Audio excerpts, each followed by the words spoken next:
what have you learned about relationships in this whole process of collaborating, making music for so many years at such a high level? Well, that's a cool question.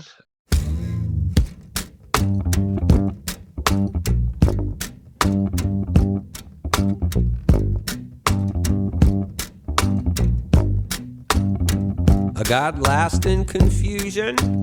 My heart's turned on its head. It's got me so tender. I don't know anything. I don't know anything. Welcome to the Marinade, a free-flowing conversation about the creative process with creative people. Each episode, we welcome musicians, actors, comedians, authors, visual artists, filmmakers, anyone who creates art to talk about how and why we make stuff. This is episode 166, and our guest for the second time is Oliver Wood. Oliver is the lead singer and one of the founding members of Grammy-nominated trio The Wood Brothers, which he co-founded with his brother Chris and Jano Rix in 2006. His latest solo record, Fat Cat Silhouette, comes out on June 14th, 2024, and for this collection of songs, he enlisted Rix on production duty and percussion, along with great friend of the Marinade Seth Walker, the incomparable Katie Pruitt, and several other esteemed collaborators. It's a wonderful record. Y'all, I've been a fan of Oliver's music since damn near the inception of the Wood Brothers, and I am just thrilled that he continues to make incredible records and that I get to bring you this conversation. This is the third time I've had the pleasure of chatting with Oliver on record. He is always thoughtful, and I always learn something. It is my great honor to bring you my conversation with Oliver Wood. All right, let's rock. Sweet. Awesome, man. Thanks for doing this. It's truly a pleasure, and I am so excited to get to talk to you about your new record. I've been devouring it the last few days and listened to it again like 3 times this morning, and just an incredible piece of work, man. So first of all, congratulations on this beautiful record, Fat Cat Silhouette. Thank you very much. I appreciate it. I think it's like it's fun on a lot of levels, but one of the things that I really enjoyed about it was just I've been listening to your music for many years, and you may remember I had a great opportunity to talk to you a couple of times. One time we caught up at Swanee a few years ago, back in like 2017, I think it Okay. was. So I've been a fan for a long time, and Nice. this is like so. I mean, it's very much an Oliver Wood record, but there's just something like wild and weird about it in some ways, in the best kinds of ways, you know. And I wonder if you feel that as well, or if that was intentional. That was definitely intentional, and I never know if it came out as wild and weird as I wanted it to. Like I think I wanted it to be even weirder. Um, but I think I know what you mean. Yeah, I was really making an effort. Like I use that word a lot. It's like this is cool, but how can we make it weirder, you know? And sometimes it was let's get a crappier guitar sound, or uh, you just try to sometimes you don't know what to do to make something different, but you know what not to do. So you just try stuff, and you kind of innovate until you find something that's like, oh, that's weird. We never tried that. And we do that with the Wood Brothers all the time. And it's kind of, uh, it's a good system. I think all artists probably do that to some degree. Is it like when you're writing a solo record, I mean, you have a lot of the same collaborators that you would have with the Wood Brothers record. I mean, it's Jono Rix produces this John and does that. producing. Yep. Yep. So like, are you writing from a different headspace though, or is it similar? Well, Like, I mean, one of the things that's happening is I'm writing songs with other co-writers that are not in the Wood Brothers. hmm, So, I mean, some of those songs on there are just songs that I wrote, but a lot of them I collaborated with friends that I normally don't get to collaborate with, like Rick Robertson or Seth Walker, or just thinking of some of the other songs. I had an old bandmate of mine named Marcus Henderson came and played flute and fife, and Steve Berlin from Los Lobos came, and we did some writing together, like some writing in groups of people that I normally wouldn't actually write with. Like for the Wood Brothers, we really write with each other, 90 8% of the time it's just the three of us writing. So Mm. uh, so anyway, doing the solo record is kind of a cool exercise for me and a cool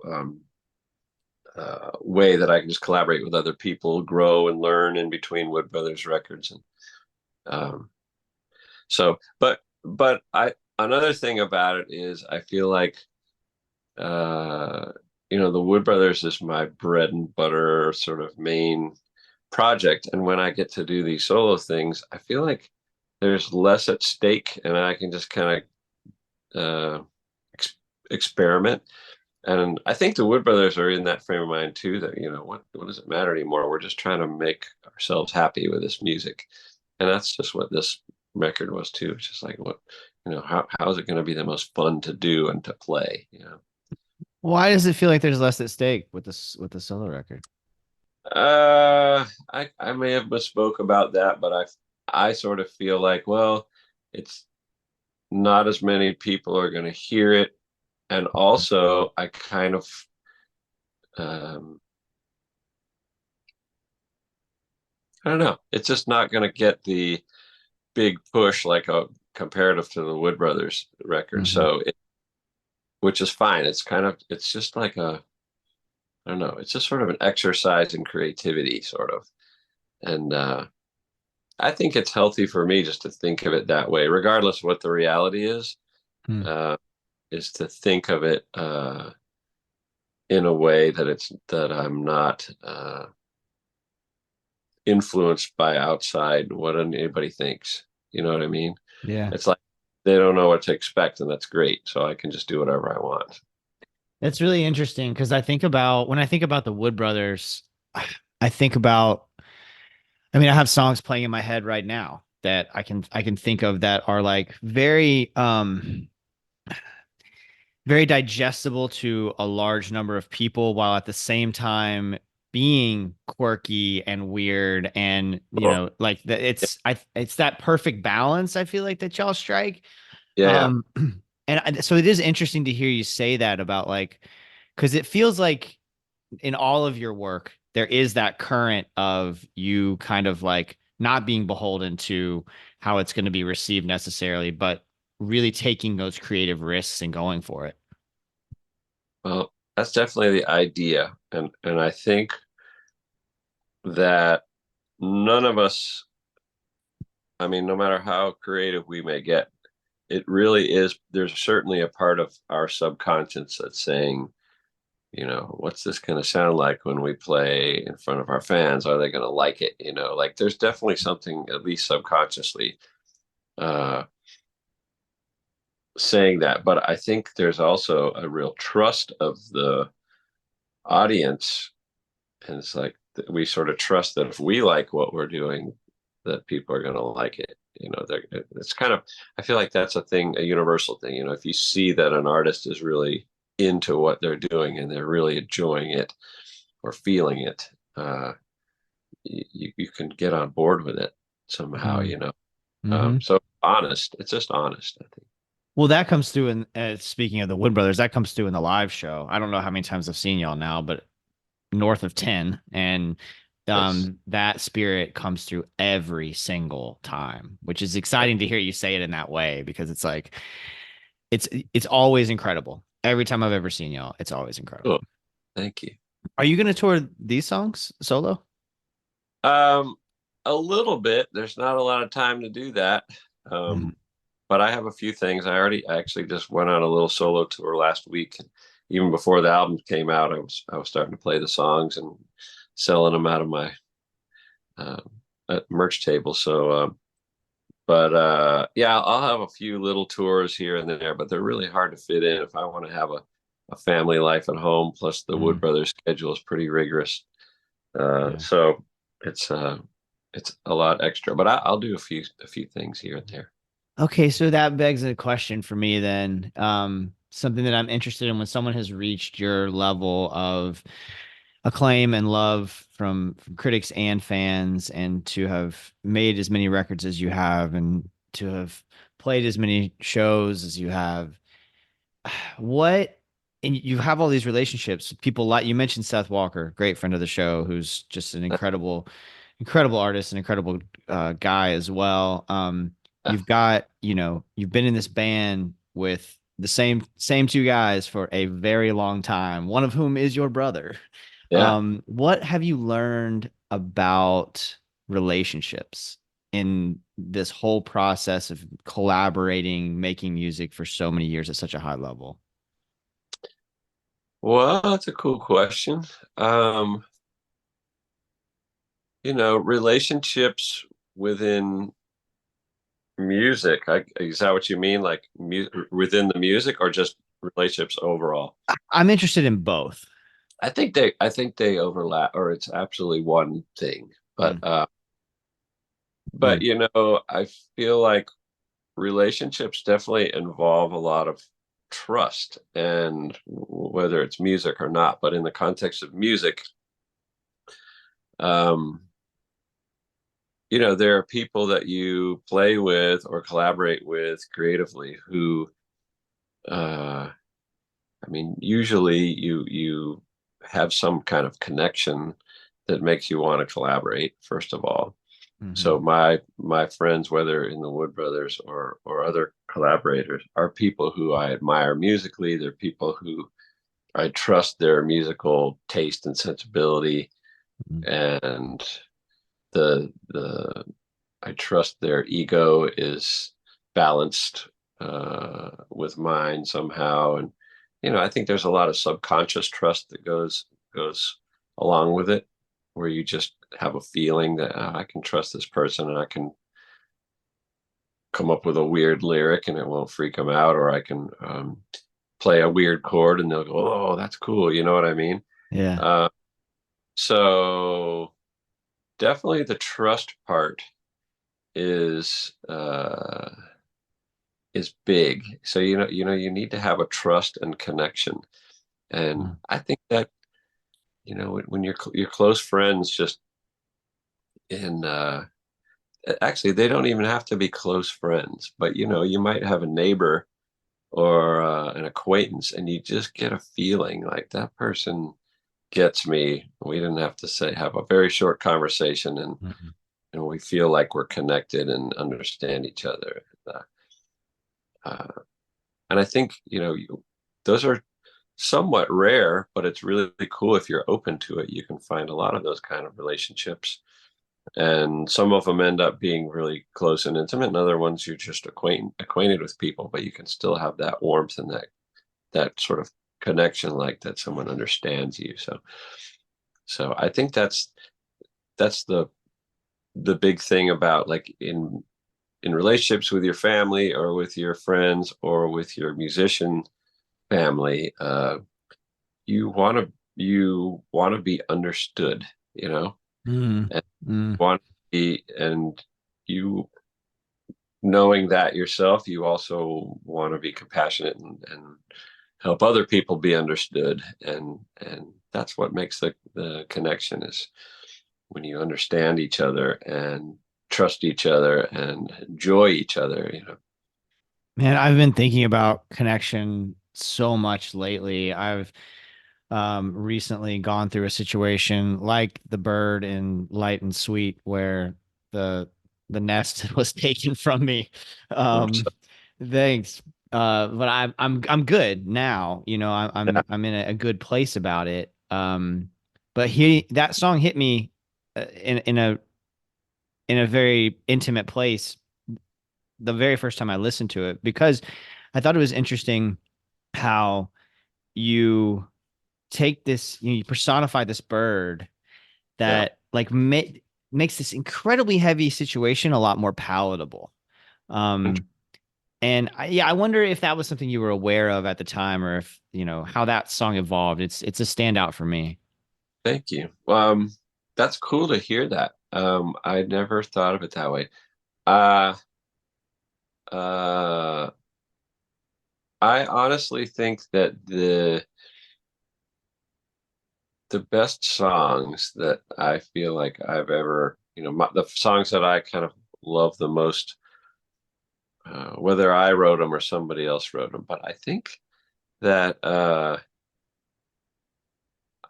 I will start something just from an image. Like I think there's a few songs Mm. on this record where I have this chair in my living room where every morning I sit down with a notebook and a cup of coffee, and it's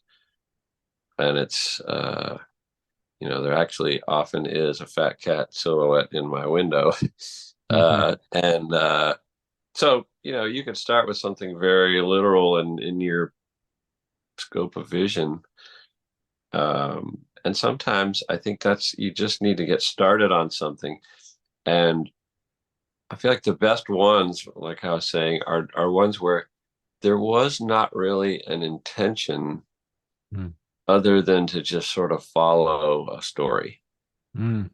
it's to some degree. And, you know, uh, something compelling, like there's a bird outside the window, and then all of a sudden he's talking on the phone, and it gets a little interesting and weird. And it also, I don't remember exactly what I was thinking about, but it's possible. Like, I wonder if birds have, marital issues and Yeah, yeah. ever. So it's half tongue in cheek, but it half, it's just, let's just go there. And but then sometimes by the time you find a chorus, uh like all in that song, it's sort of this ooh chorus where you're just singing Mhm. Yeah, ooh, yeah, yeah. but then uh a vague theme starts to develop as you go. And I'm a real nerd about songwriting, and I've read a lot of other songwriters, and I can't remember who said, if it was like uh it may have been Paul Simon or Paul McCartney or Paul Newman. I'm not sure. But it was like, don't box yourself in by thinking you know what you're writing about.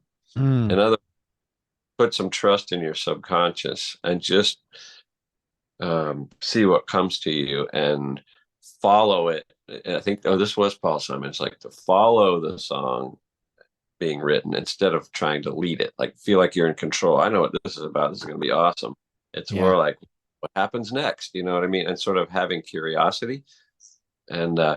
so I really feel like there may have been a subconscious part of me in that song to write something that could be soothing or helpful. Yeah. Um, but at the same time, it was also just sort of free flowing. Come up with these little vignettes that involve, I guess they each little one involved pain or maybe retribution of some kind.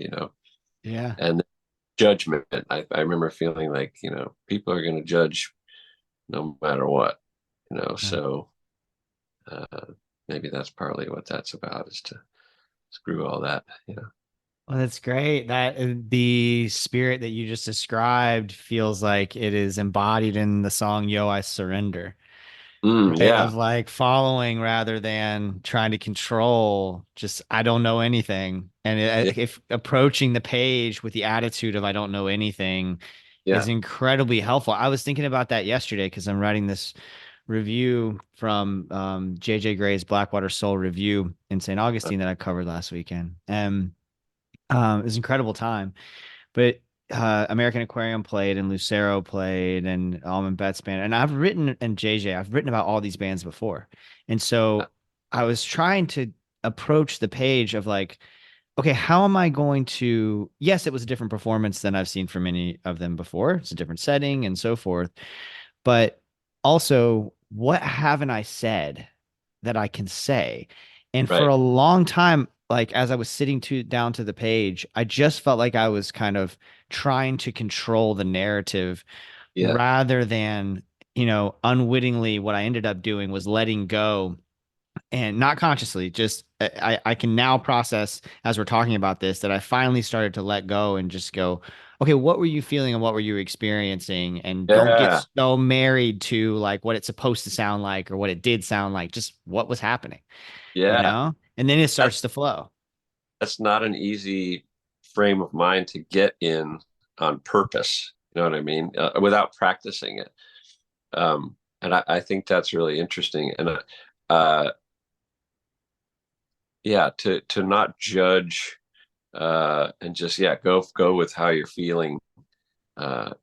That's hard. I feel like It that's is. hard. But any kind of writing, I feel like it really helps. I don't know if you ever like uh, a lot of people say like if you get stuck, which we all do, it's good to do something that there are certain things like just taking a walk or a bike ride or even driving that put your brain that open up your brain in that way. Like it's weird, but if your brain has to focus on something like just staying on the sidewalk or on the road or keeping your bike steady or whatever, or even doing the dishes, it could be something like that, mowing the lawn. Uh, Oh, those are two of my favorites. it really Yeah. holds your judgment a little to the side and allows you to really connect with what you're feeling or solve a problem that you're stuck on. I love cutting the grass. I love it because I don't do anything else. I'm just mowing the Yeah, lawn, right? And yeah, it's like it's so zen like for me. I was doing dishes this morning and thinking about how at some point in my life I decided I wasn't going to be upset with dishes, and it made such a big difference in yeah, everything, right? Because it's the same kind of thing when I'm washing the dishes, I'm not really doing anything other than washing the dishes. And those yeah, Zen like kind of things are helpful to kind of clear the mind and allow I 100% agree with that and love it. yeah. That stuff. That really is good for the creative or problem solving mind. Yeah. Well, I want to shift gears a little bit because there's something else that you've been doing the last few years that has given me and my dear friend and collaborator, Jen Ross, the photographer, so much joy. And that is Orange Blossom Review in Lake Wales, Mm, Florida. yeah, I This love it. This festival is something we've covered. This will be our fourth year coming up that we've covered it. It continues to be one of our favorite festivals, maybe my favorite festival in the country that I get to attend. Artists like Katie Pruitt and trying to think of somebody else that I hadn't seen live that I got to see there that I was like just blown away Uh, by. Devin Gillian. Yep. I remember. I'm thinking a couple years back. It was like Devin and Hayes Carl. Yeah, Hayes, John R. Miller played. Awesome, yeah. And then Roosevelt Collier, of course, sat in on all that stuff. Yeah. Allison Russell's set was a highlight. And then when you came out with her, um, just like, and Allison has been on the show and I got to meet her in person there. I'd done a Zoom with her. I never got to meet her in person. It was just like, she's such a bright light and it was such an incredible experience. Yeah, But I wanted to just personally thank you for curating such an incredible experience. But I also am yeah, curious about like your thought process and bringing all those folks together and how you approach that. yeah. Well, I'm not gonna lie. The promoter Micah. I don't know if you've met Micah, I but have, yeah. he has a lot to do with that. He makes it easy for us uh, to do that. So I can't we can't take full credit for curating, although he's been generous to sort of make that include us in that. So, but I think what the media when he asked us to do that, what we're excited about is uh, being really inclusive. Because I think it's kind of billed as sort of an Americana Mm.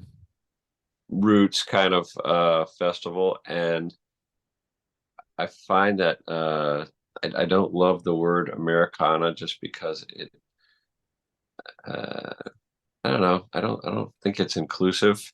Not the word Mm. itself, but the actual music scene.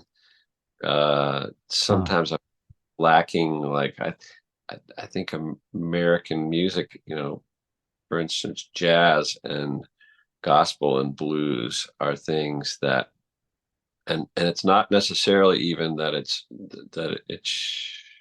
we're missing African American music, but it kind of is. That's part of it.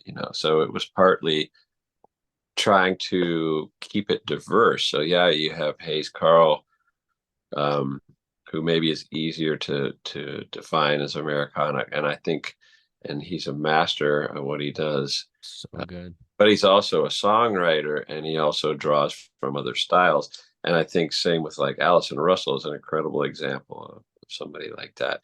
Um, and then Katie Pruitt, all these people have their own style within maybe Americana, but I hate to even pigeonhole any of us too much.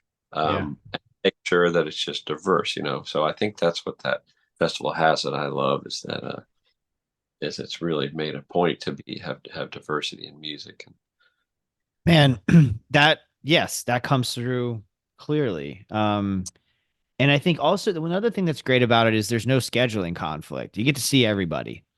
And Yeah, it's like a manageable day too. It is a long day of music, but it's manageable. You can go and like get something to eat and grab a drink and come back, and you're not going to miss much, if anything. yeah. The whole multi-stage festival is kind of overwhelming and isn't it never quite feels as intimate or settled. Right, because I feel like I love and I'm gonna listen. I'm about to go cover Bonnaroo, and I'm excited for that. And folks, Bonnaroo folks, if you're listening, please keep having me back. But like, it's too much, right? And it's great, but I'm curious from a performer's perspective. You've played some of those bigger festivals, even some of the Swanee Roots festivals. As much as I adore them, there are these scheduling conflicts, and you Yeah. guys have played there several times.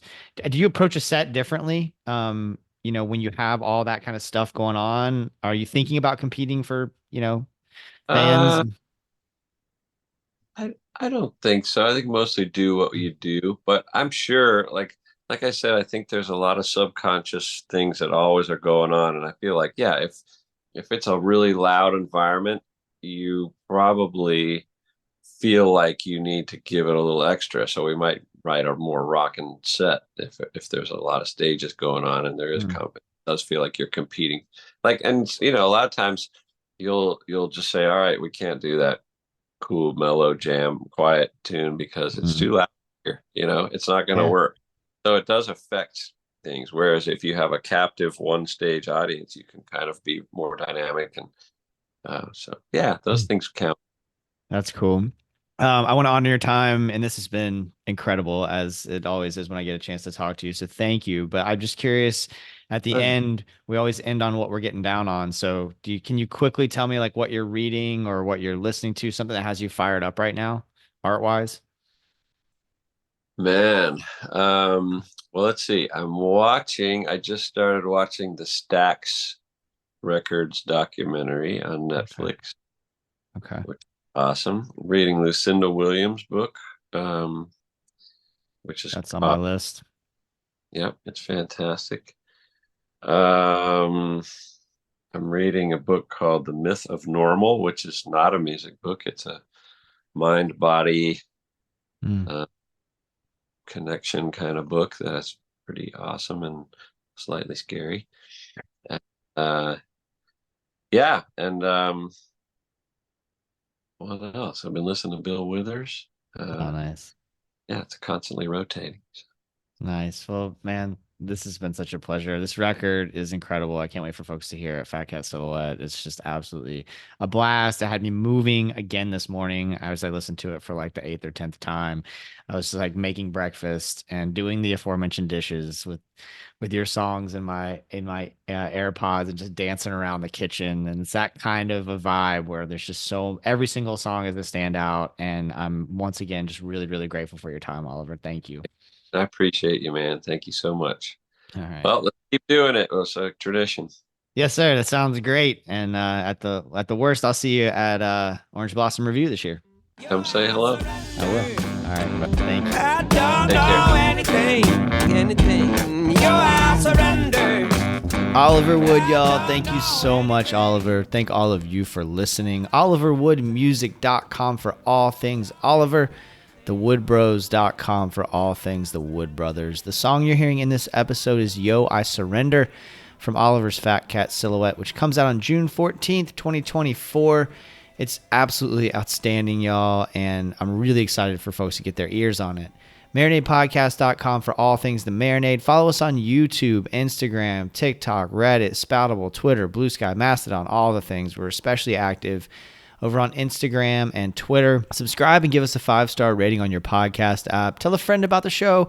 These are all free ways to support The Marinade. Go do that right now while you're listening, please. It makes a big difference for us and costs so little of your time and energy. If you really like what we're doing, please consider joining our Patreon community. Just $2 a month, y'all. You can gain access to Patreon exclusive content like our show Jason's Journey, where I talk about the moments that shape my creative life and provide a window into the process of making The Marinade. One of the best days of the month is recording what we're getting down on. That is this conversation I get to have once a month with my dear friend, the brilliant and hilarious Peter Haraldson, about the art that has us fired up at the moment. It is so much fun. We've been doing it for a year and a half now, and no signs of stopping. Y'all, you can try a free trial of Patreon to see if you like it. No pressure. Try it for 7 days. Set a reminder on your phone in case you want to cancel. Keep going if you dig it. If you want to support the show financially, but you don't want to commit to a monthly subscription, I totally get that. You can Venmo or PayPal us. It's just at The Marinade, and all the money goes right back into the making of the show. Orange Blossom Review, which Oliver and I talked about in this conversation, that happens because of our listeners. I'm going to cover Bonnaroo, y'all. I'm headed to Bonnaroo next week. I'm headed to Laurel Cove Festival at the end of this week. All of that happens because of the generosity of our patrons. So if you can swing it, we really appreciate it. Every little bit helps. But above all, we're just thankful that y'all listen. Thank you for listening and spreading the word about The Marinade. It's another one of those pinch me kind of conversations. My second time with Oliver Wood. Just feel incredibly grateful. Until next time, go out and create something. Cheers, y'all.